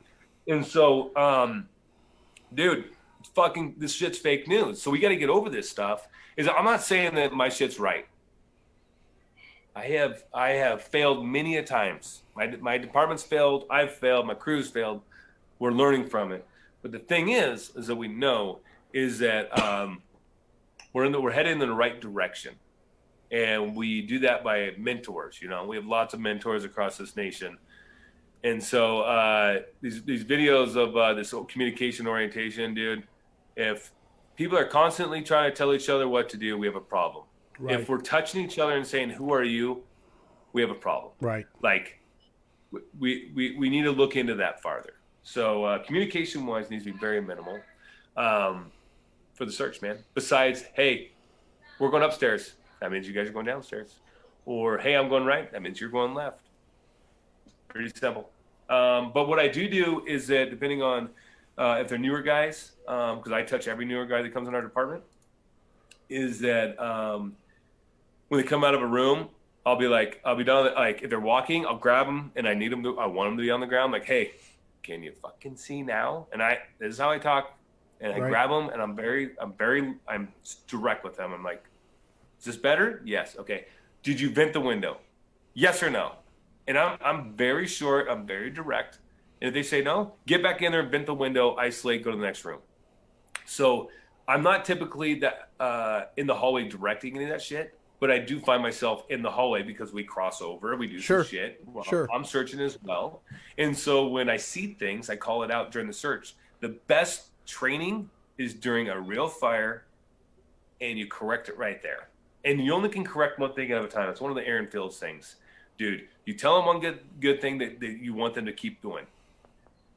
You want to tell them only one of you pick the top priority of something that you want them to fix. The top priority. Right. No, it's beautiful, man. All right, you ready for I'm doing a lightning round here. I got some. I want to try and get through some. So these are short answers. Greg Redmond said, "Search with tool. If yes, what tool?" I'm taking a Halligan. But when you say search with tool, that's a whole nother worms, dude. Like, I don't sweep. Like, we can literally talk like 20 minutes on this, but don't search with tools in your hands unless it's high vis. High vis, you can walk around with it, but still get on top of the bed. But if it's low vis, low to zero vis, you got to take the Halligan in the room so you can break out the window. If it's moderate vis, leave it in an area that you can come back to it real quick. But I'm bringing the Halligan because I can force doors and break windows. Most doors, and I can break windows. Right.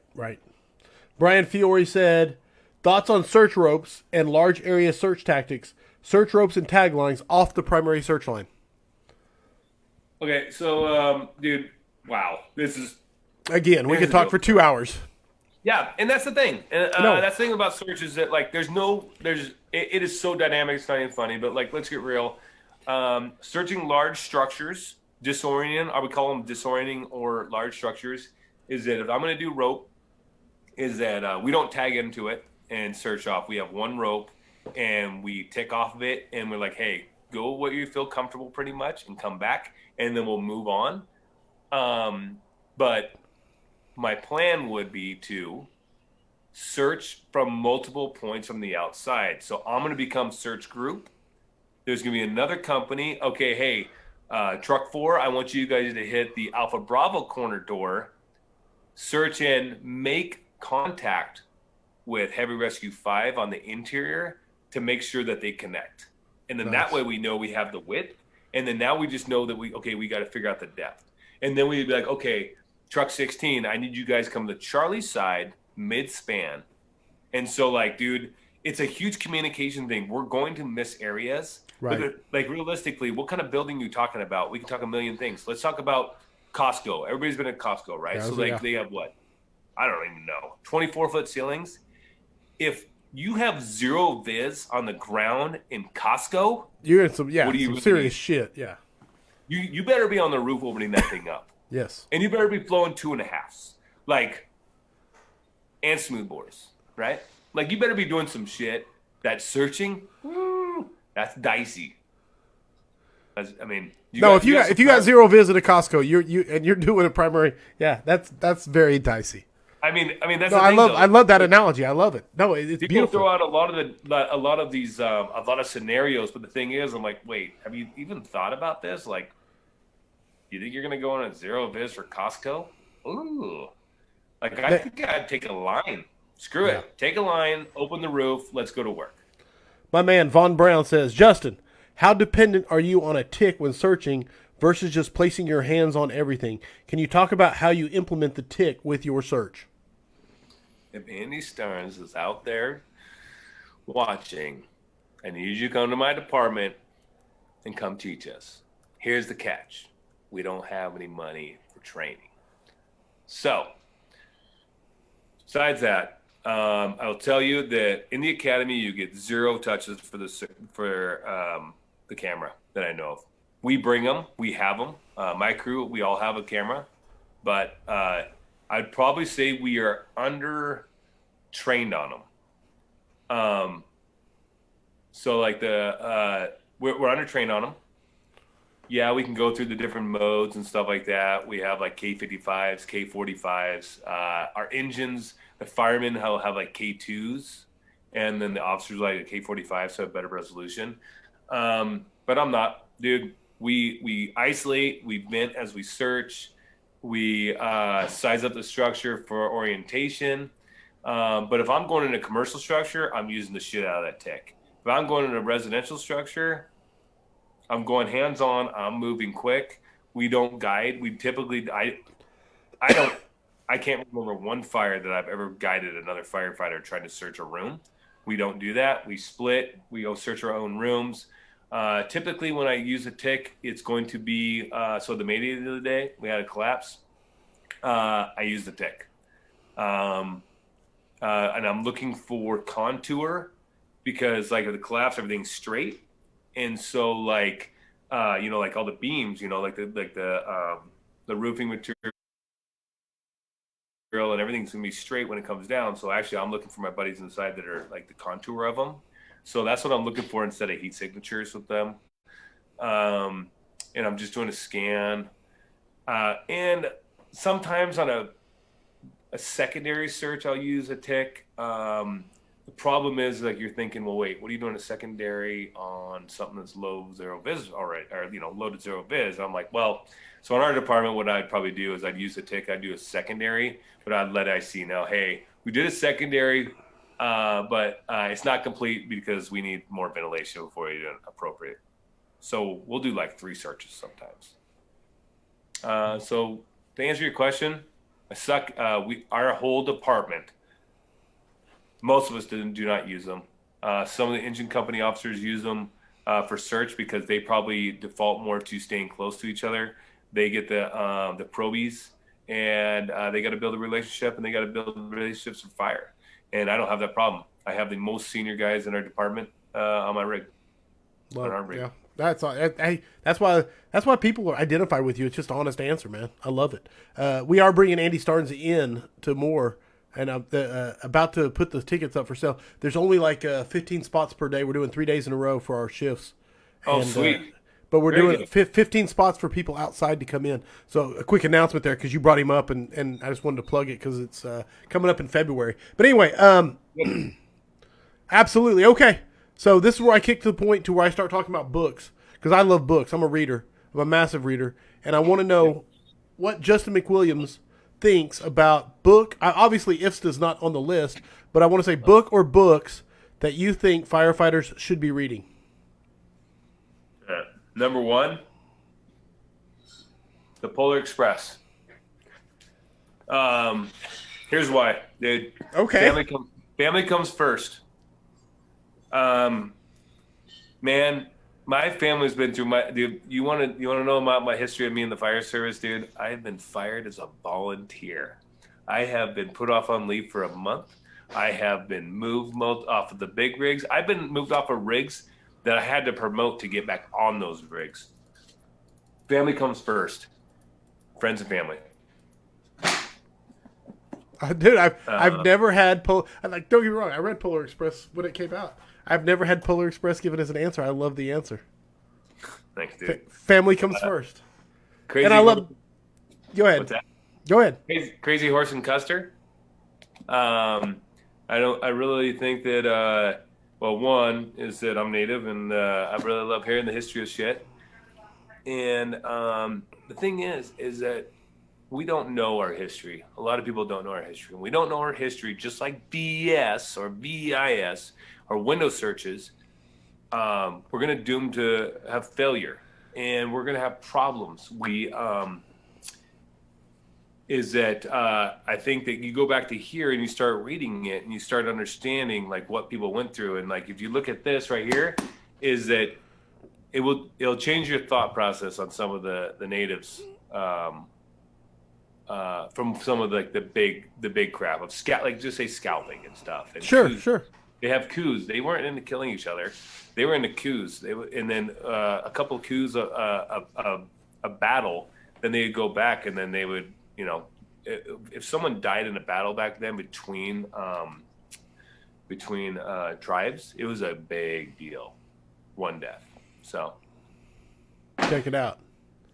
So I purposely stopped, like Aaron Fields one, and now I regret it because I don't know if what books he brought up. Right. So the professor and the madman, did he bring that up? I don't think he brought it up. Okay, so the professor and the madman. Which I can't think of a more appropriate Aaron Fields title, really. Yeah. So do you know anything about this book? No, I don't. Okay. I've never heard of it before. So you know how everybody wants to have the same jargon. You know how Aaron Fields is He's big on jargon, without a doubt. We don't have jargon. We don't have definitions. Right. Well, some years ago, my ego got, I was humbled. How about that? I was humbled. And what happened is I call Aaron Fields and I'm like, hey, man, like people are pushing me. They want me to help make this freaking thing. You have a lot of influence. Excuse me. You have a lot of influence. Why don't we have definitions for the fire service? And he goes, go read this book. And when you're done with it, give me a call. I'm like, okay. So I read this book. Well, what you probably wouldn't know is that the man that made a huge majority of the Oxford English Dictionary, he's a murderer. He's insane. And he wrote the dictionary mostly in like an insane asylum, locked up. And he set the standard. And the reason why we don't have definitions right now is because when I read this book, is that this guy, what he did is that you have to find every piece of history. Let's just take the word fire, whatever, for example, and figure out where it was used first in the world, the definition of it and why, and then where it was used next in the world, when it was changed, and then next in the world.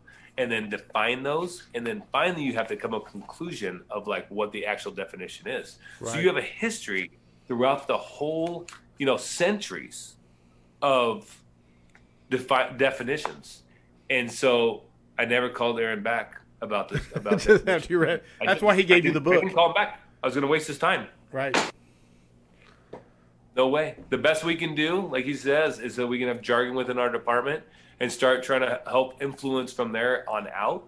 But and I don't know how long ago that conversation was, but I think the internet has helped. I really do, because it didn't exist. Absolutely. Yeah, it's shrinking. It's shrinking the world. Yeah. No, I think so. I'm only halfway through that one. The Professor and the Madman. No, I'm intrigued. No, I'm only halfway through the Aaron Fields. Gotcha. Episode. Yeah. No, dude, I can listen to it. In fact, I just recorded another interview with him not long ago that's going to be on the Audible version of the book, The 9 L's. So he's going to talk about learning, the chapter on learning. So I'm pretty excited. All right. We have a thing we do. It's called the 5 Questions for Firefighters. It started out as the original 5 questions, and then over time we asked so many times that we made the next 5 questions for firefighters. The answers are arbitrary and completely your opinion. The points are arbitrary and completely assigned by me and those who are watching. And so what I want to know is, Justin McWilliams, are you ready for the next 5 questions for firefighters? Oh, yeah. Yeah, let's go ahead with those. Number 1, what single characteristic makes the difference between a run-of-the-mill firefighter and a top-tier go-to badass firefighter? That one's easy for me. It's actually, my expectation list is fairly strong yet short as a station captain. And it's the last one on the list because I think it's one of the most important, but it's make a fucking decision. Decisiveness? I need you to make a decision. If it's wrong, we'll correct it. But if you don't make a decision, that to me right there you lack leadership, you lack character. You cannot, you'll never be able to lead in our company if you cannot make a decision. And you stall out. And if you can't make that decision and you stall out, people get hurt, people can die, property is lost, and people lose faith in you quick. Dude, you listen to I can listen to a fire from anywhere in the world, and if somebody is not on their shit, I don't even have to know the guy. We'll just rep him up. But like, what are you doing? Make a freaking decision. What are you doing? Decision making. Dude, I can't think of a better answer. If you know me, you know my favorite quote. I know you don't, but my favorite quote in the world is Patton when he says, "A good decision violently executed now is better than a perfect decision made in a few minutes." And Absolutely. Yeah, 100% decisiveness, man. I love that. Max points. Everybody's saying max. Absolutely. Number 2, if you could go back in time and give yourself one piece of advice as a rookie, what would it be? That's a rookie. Jesus, dude. You're going deep. As a young 18-year-old Justin McWilliams, wet behind the ears, green. Here's the deal, Corley, is that I made a lot of mistakes in my life. I made a lot of mistakes in the fire service. And but without those, and I know this sounds corny as shit. It does. But literally without those, I would not be where I am today. And I don't think that I would have the passion where I'm at today. I don't think that I have the skill where I'm at today. I don't think I'd have the support. So if I was going to go back in time, it'd be something stupid. Like I literally have to make something up right now for like, I don't want to change it. I've gone some rough times in my life. Sure. People have gone through way worse. I'm Right. just talking emotional, not anything else. But realistically I can't. I'm gonna go 0 points on this. I can't give you an answer, dude. No, that's fair. I really think that I need to be where I'm at. I like it. No, hey, it's humility in the answer. Absolutely. It's it's congruent with everything you've said so far. It is not max points, but it is your answer. Number 3, what is your favorite training drill?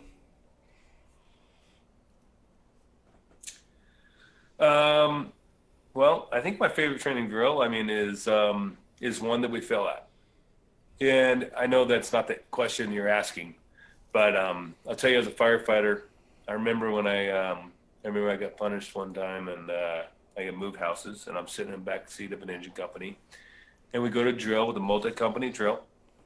Never been to a acquired structure, and the companies stop, and they all want to get out and size up the structure, and it's whatever, half block away. And my company officer's like, "Hey man, what are you doing?" I'm like, you don't mind, I'm gonna stay in the rig. Like, "Oh, we're gonna go look at the rig, or look at the structure." I'm like, "No, I'm not going to." I'm like, "If you don't mind." And he's like, "No, that's fine." The reason is because if I size this up and fail, what did I really fail at? But if I, because they're really going around and like going, "Oh, let's throw lines here, let's throw ladders here," whatever. They're looking at the building. I want to fail now in the moment, like I do on a fire. I've never seen the building. I want to arrive. So when we went through this process, we arrived, and I never saw this building. So what was the question there, Corley? Your favorite training drill? Yeah, so my favorite training drill is one that we may fail at, and that we have to actually figure out that I don't know about. I love it. I really do, man, because failure is where we learn. Failure is where we learn what we can't do. Failure is where the most growth is in, when we can embrace it, man. So 100% max points on number 3. Number 4. I got to think after this interview, most people are going to go, "Dude, that guy brain farts, and he's got like 3 squirrels up there fighting over like a half of a nut." I just learned to really keep good notes so I could go back and make sure, because if there's one thing I can do, I can get distracted by a squirrel in a heartbeat. And so I got to be very careful. Next time I'll write down the question, and then we'll flow a lot easier. Yeah, no, you're killing it, brother. Don't worry. What mistake have you learned the most from in your fire service career? Ego, dude. Ego.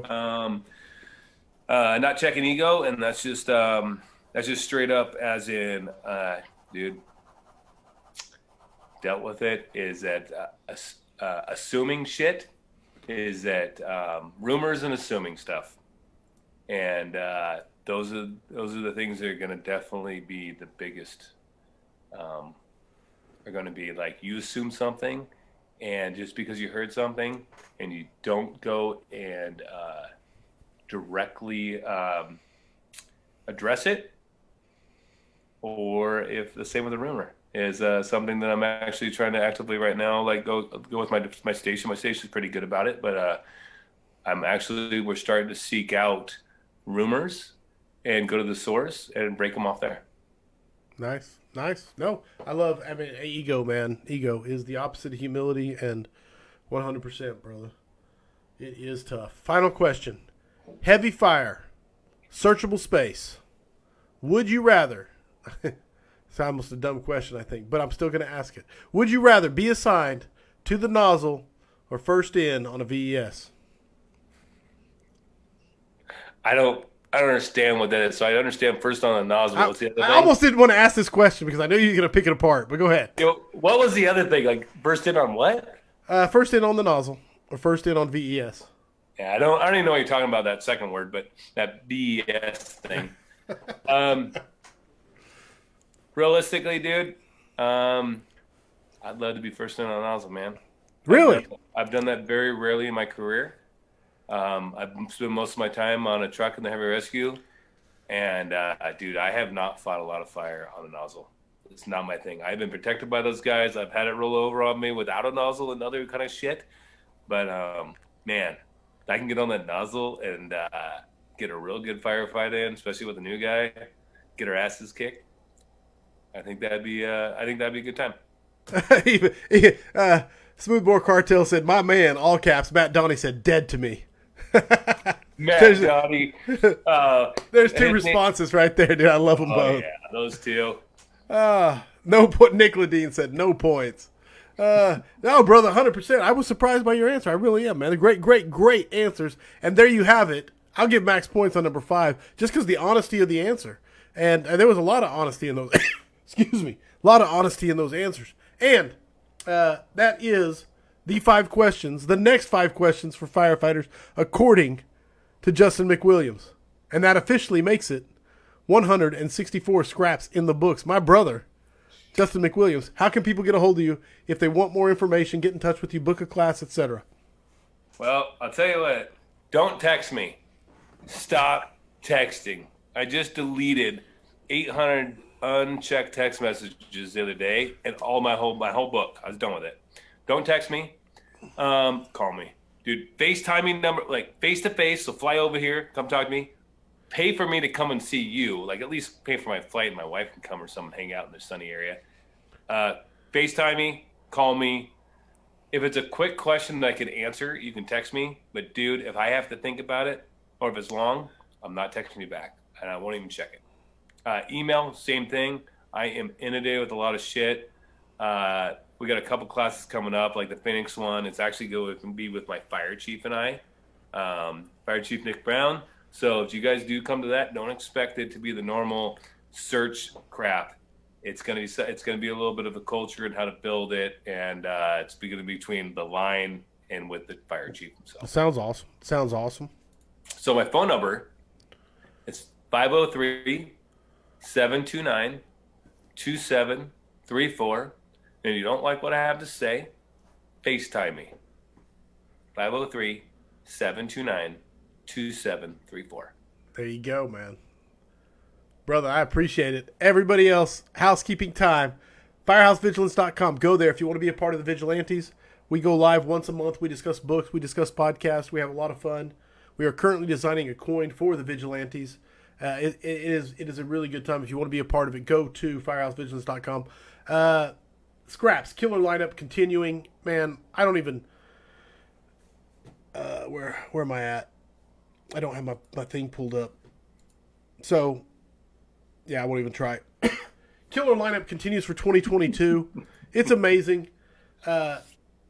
Please go rate the podcast. Give it 5 stars. If you give the podcast 5 stars, take a screenshot of it, whatever you got to do. Email me, message me on Facebook, whatever. Send it to me. I'll send you a sticker pack. I bribe people for 5-star ratings, and I'm not ashamed to say it. Also, the Nine Nails book, it's out. The boxes, in fact, it was supposed to arrive around 9:30, which is about 30 minutes ago.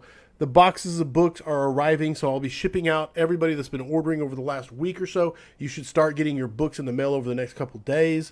Very excited for that. I'll be signing those. Please go to Amazon and rate the book, The 9Ls, Key Concepts to Impact or Building a High-Performance Culture. I think that's everything I got to hype. Love the sponsors, Affordable Drill Towers, Key Hose, the Phoenix Fire Symposium, and FDRover.com.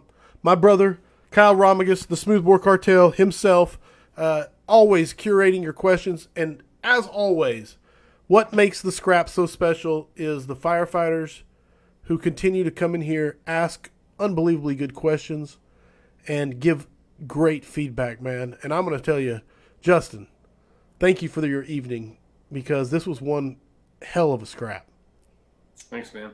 I appreciate it. Like, my wife's sitting here right now. She's got a piece of wine. They just came back from volleyball. Dude, my kids and my wife are in it just about as much as I am.